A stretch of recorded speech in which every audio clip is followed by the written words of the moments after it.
akhir dari Ramadan dididik kita selama 29 hari ya. Ini mau malam yang ke-29. Yang diinginkan dari didikan Ramadan itu yang pertama adalah adanya muncul rasa takut yang tinggi kepada Allah. Takut kepada Allah bukanlah takut seperti takutnya kepada makhluk. Takut kepada Allah, semakin dekat kita kepada Allah, dan bahkan tingkat takutnya dalam pandangan sufi adalah rasa cinta yang tinggi, sehingga dia bisa menyatu dengan Allah.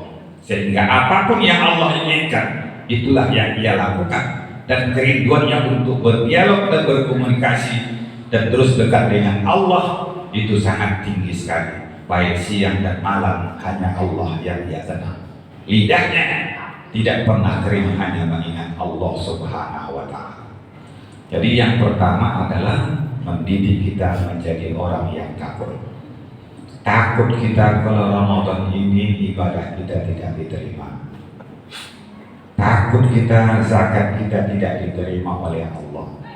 Jadi seorang anak yang takut kepada Allah, dia tidak akan durhaka kepada Allah, kepada orang tuanya. Dididik Allah selama Ramadan ini adalah menanamkan rasa cinta kepada kedua orang tua, karena berbakti kepada kedua orang tua adalah ibadah yang tertinggi, dan orang yang durhaka sebanyak apapun ibadah yang ia lakukan tidak akan diterima oleh Allah Subhanahu wa ta'ala, dan nerakanya ia dapatkan di dunia maupun di akhirat. Kontan orang yang durhaka kepada kedua orang tua itu dosanya, nerakanya bukan hanya ia dapatkan di akhirat, tapi di dunia pun ia dapatkan, sehingga hidupnya seperti kerakam di atas batu. Kelihatannya dia bahagia, punya mobil, punya harta banyak,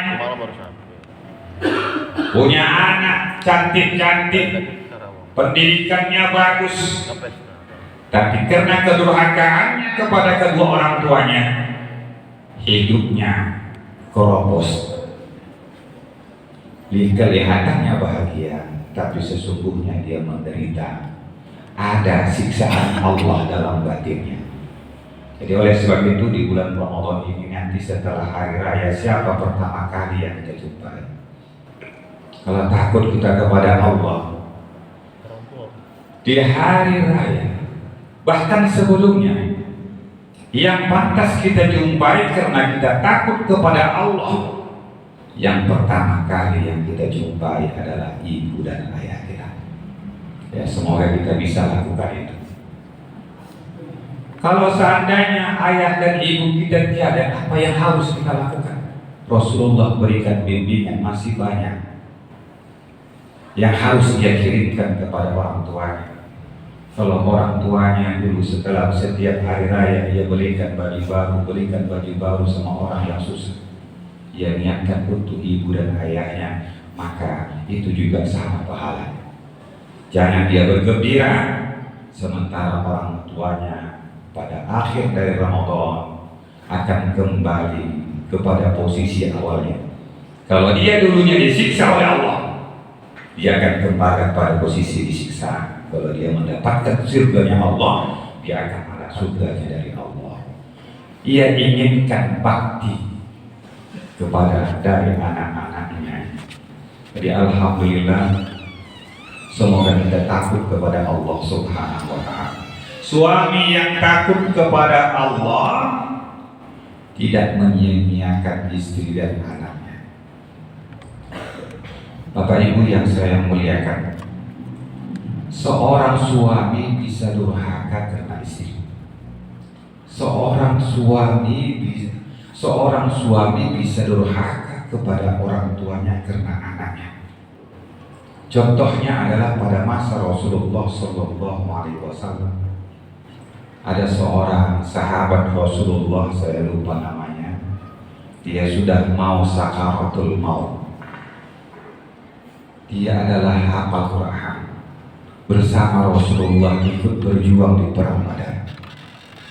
ketika mengakhiri kehidupannya dia tidak sanggup mengucapkan kalimat la ilaha illallah Muhammadur Rasulullah, sehingga Rasulullah merasa heran, kenapa sahabatku yang satu ini tidak bisa mengucapkan kalimat la ilaha illallah sementara dia sholatnya nggak pernah tinggal, berjuangnya di jalan Allah luar biasa, hartanya dia infakkan, kenapa begitu susah dia untuk mengucapkan la ilaha illallah?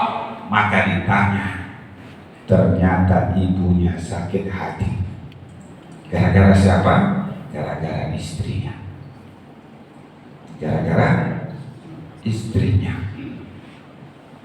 Karena istrinya bicaranya kasar sama ibunya, sehingga ibunya tidak marah sama istrinya, hanya marah sama anaknya. Kenapa nggak bisa ia didik istrinya sebagai tanggung jawabnya, sehingga dia membesarkannya begitu lelah.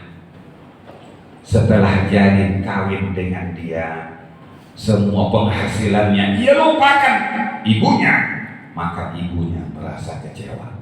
Akhirnya tak bisa mengucapkan la ilaha illallah, sehingga Abu Bakar, Umar, Utsman mendatangi ibu ini berkali-kali sampai Abu Bakar ditolak, Utsman juga, Umar juga. Yang terakhir Sayyidina Ali tanpa tanya ya angkat, naikkannya ke unta ke hadapan orang anaknya, ya, di hadapan Rasulullah. Maka Rasulullah Shallallahu Alaihi Wasallam mengatakan, wahai ibu, daripada anak ibu ini dibakar di neraka, baguslah kami bakar sekarang. Ya namanya seorang ibu gak pala rela dia melihat anaknya dibakar di depan matanya. Walau sesakit apapun hatinya menusuk jantungnya, kalau sudah dilihatnya anaknya harus dibakar, maka dia katakan, saya maafkan ya Rasulullah. Barulah bisa lidahnya mengucapkan la ilaha illallah Muhammadur Rasulullah. Semoga kita dijauhkan Allah dari sifat kedurhakaan, baik secara sengaja atau tidak, karena ini yang mengakibatkan sulit kita menghadapi kematian. Ya, Bapak Ibu yang saya muliakan, itu yang pertama, ya. Masih panjang ya. Yang kedua, orang yang takut, suami yang takut kepada Allah, dia akan mencari nafkah dengan cara yang halal. Ya, dia bimbing anaknya menjadi anak yang soleh. Dia tidak akan masukkan ke mulut anaknya sesuap pun dari yang haram. Karena ini mengakibatkan jauhnya dari Allah. Hati menjadi keras, karena hati adalah kiblatnya manusia dengan Allah. Kalau hatinya sudah hitam, banyak ditutupi dengan dosa, maka hidayah Allah akan jauh. Dia tidak akan mau lagi mendengar yang benar, dan dia akan terpengaruh dengan yang haram. Dia lebih cenderung untuk melakukan yang dilarang Allah daripada yang diperintahkan Allah. Kenapa? Disumbat hatinya dengan yang haram. Itu sudah dijelaskan oleh Allah. Setiap jasad yang dibesarkan dari yang haram, maka yang pantas buatnya adalah neraka. Jadi jangan sampai kita ke neraka. Kita sudah capek beribadah berbulan-bulan, bertahun-tahun, tapi neraka juga kita masukin. Semoga Allah ampuni kita. Kalau kita silap dalam mencari rezeki, kita mohon maaf dan ampun, bertaubat kepada Allah Subhanahu wa Ta'ala. Karena salah satu taubat diterima oleh Allah, dia merasa bahwa dia adalah makhluk Allah yang berdosa. Itu ciri-ciri orang yang bisa bertobat. Ya Allah, banyak kali dosa, banyak nikmat yang kau berikan ya Allah, tapi banyak pekerjaan yang kau suruh ku tinggalkan ya Allah, banyak yang kau larang itu yang ku kerjakan. Maka ciri-ciri taubat kita diterima oleh Allah, menyadari kita adalah orang yang penuh dengan dosa. Jangan kita anggap kita ada dosa. Aku sudah puasa sebulan, kan aku sudah tahajud, udah duha, udah berzakat, sudah bersedekah, sudah banyak kulakukan yang baik ya Allah. itu adalah menunjukkan taubatnya belum diterima oleh Allah. Jadi ciri-cirinya kita diterima oleh Allah taubat, walaupun kita sudah taubat tapi masih merasa banyak kali dosaku ya Allah. Dosa terhadap anakku, terhadap istriku, terhadap tetanggaku, terhadap jamaahku, terhadap rekan kerjaku, banyak dosaku ya Allah. Ampunilah aku. Itulah taubatan nasuha. Yang kedua, ciri-ciri yang kedua taubat kita diterima oleh Allah adalah kalau mencari hidup dunia sedikit dirasanya banyak. Allah berikan karunia untuk dunia ini, mendapatkan rezeki pendapatan suami hanya 5 miliar sebulan, banyak. Ya, alhamdulillah. Pendapatan suami saya 5 miliar sebulan, alhamdulillah. Karena digolongkan uang negara buat 71 triliun. Apa tak 1 triliun miliar sebulan ya kan? Ya kan? Setahun berapa triliun uang itu? Alhamdulillah. Tapi neraka mau. Ayo. Kita bergaji 5 miliar sebulan, tapi dari yang haram semuanya keluarga kita digiring ke neraka mau. Ya mau. Alhamdulillah. Walau gaji suami kita hanya 3 juta rupiah sebulan, berkah ya, bisa mengkuliahkan anak sarjana semua. Walau sedikit, berkah itu dong, sedikit bermanfaat, berguna. Tapi kalau banyak 5 miliar sebulan, tapi berboya-boya, ya, beli pesawat, beli lapangan bola, jadi orang yang taubatnya diterima oleh Allah, sedikit pun yang Allah berikan dunia ini dia anggap banyak. Tapi kalau masalah akhirat, bersedekah dia 5 miliar itu masih sedikit. Kalau kita kan terbalik. Kalau untuk diri kita mau banyak, tapi kalau memberi di jalan Allah mau sedikit dianggap banyak. 1 juta udah banyak kali itu. 1 bulan tarawih 1.100 dan 1.000 1 hari ya. 1 malam ya 10.000 1 malam, 1 bulan berapa?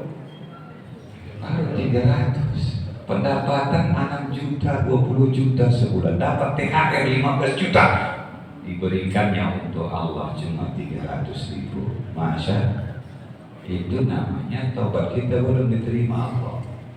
Kalau untuk Allah sudah banyak pun masih kita rasa sedikit, bahwa apa yang Allah berikan itu lebih banyaknya tidak terbatas. Karena kalau Allah berikan kita kesehatan, Bapak Ibu, mahal. Banyak saudara-saudara kita berani jual mobil Fortuner demi untuk bernapas hanya seminggu selesai. Ya, itu bernapas. Jualnya mesin apanya, mobilnya. Berapa di dalamnya dia bisa bernapas? Yang dia bayarin hanya seminggu, innalillah. Ya, dia jual rumah hanya untuk bisa sehat kembali. Ternyata rumah habis dijual, sehat kembali kepada Allah. Bersyukur kita. Jadi nggak perlu banyak kita cari dunia ini keberkahannya. Walaupun penghasilan kita sedikit, keluarga sehat semua, bisa baik dan solid, itu lebih baik daripada kita mendapatkan rezeki yang banyak dengan cara yang haram. Gak ada berkah. Pakaian kita ini akan kita bawa di hadapan Allah. Jadi Bapak Ibu yang saya muliakan, sudah kita rasakan untuk dunia sedikit kita anggap banyak. Dan banyak dikasih ibu bulan, bapak bulan ini banyak, harus bilang banyak. Alhamdulillah bisa baju-bajuan anak kan itu, bisa kue bakar dan lain-lain. Alhamdulillah kan banyak itu, bisa banyak dibeli. Itu artinya apa? Banyak. Yang disedekahkan bulan ini banyak, banyak, 200.000 banyak. Alhamdulillah. Semoga kita bisa memutarnya untuk dunia, kita anggap cukup, tapi untuk akhirat walaupun banyak masih sedikit. Jadi yang terakhir ya Bapak Ibu, pendidikan Ramadan yang kedua adalah kita punya kepedulian terhadap sesama. Kan di akhir Ramadan ini kan ada zakat fitrah namanya. Siapa yang tidak mengeluarkan zakat fitrah jangan harap puasanya diterima Allah. Rasulullah katakan, sehebat apapun kau puasa, hubungan baikmu denganku setiap malam, kau tahajud sampai menjelang fajar, puasa kau siang, kau tahan nafsu makan dan minum, zahat dan syahwatmu karena aku, tapi kau tak keluarkan zakat, Allah belum terima. Masih berada di antara langit dan bumi. Mu'allaqun bainas samawati wal ardh hatta yu'addihi. Jadi zakat fitrah itu adalah namanya apa namanya itu? Paketnya itu, ya. Passwordnya bisa sampai kepada Allah zakat fitrah. Jadi kita yakin orang-orang yang ke masjid ini sudah tahu betul itu zakat fitrah itu sama siapa yang dikasih. Bahkan anak yang mau lahir sebelum Ramadan ini, sebelum hari raya pun dizakati. Yang tak puasa juga dizakati, ya. Yang tak puasa di hari raya terus, di hari raya dia juga tetap diberikan zakat fitrah. Karena orang yang bulan Ramadan ini Bu, saya heran kali. Setelah 20 hari Ramadan, saya berjalan sepanjang jalan dari Medan sampai ke Setis, sampai kemana-mana, seolah-olah tak ada bulan puasa, hari raya. Tapi nanti setelah hari raya, orang yang dulunya hari raya selama Ramadan, dia pula lah yang luar biasa, Masya Allah, pakai bau tak kemana-mana, ya. Jadi berbahagialah mereka dengan penderitaan kita. Biarkanlah ya. Walaupun demikian, Allah berikanlah kebahagiaan bagi kita ketika kita bahagia nanti di hari raya, dan juga bahagia dimasukkan Allah ke dalam surga. Amin. Jadi gak banyak-banyak bisa dia dapat saya sampaikan, karena kita mau tarawih. Saya juga sangat bangga dengan masjid kita ini. Saya juga banyak masuk ke masjid-masjid. Dari 10 terakhir adalah hanya 1 sah, ibu-ibunya setengah sah.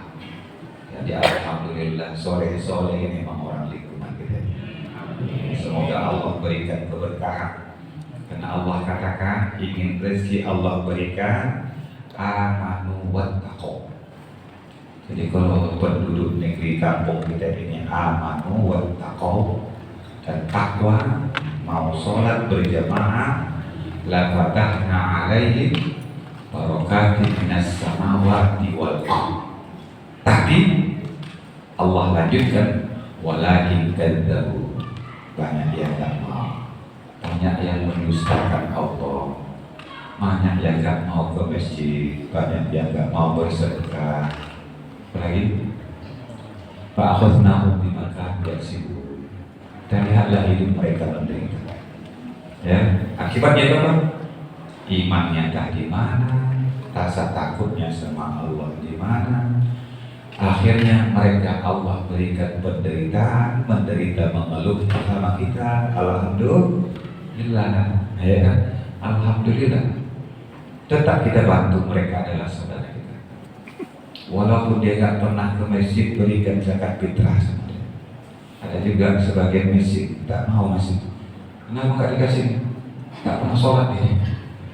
Mudah-mudahan dengan apa yang kita berikan berubah, Allah berikan hidayah sehingga dia kembali kepada Allah. Hanya demikian.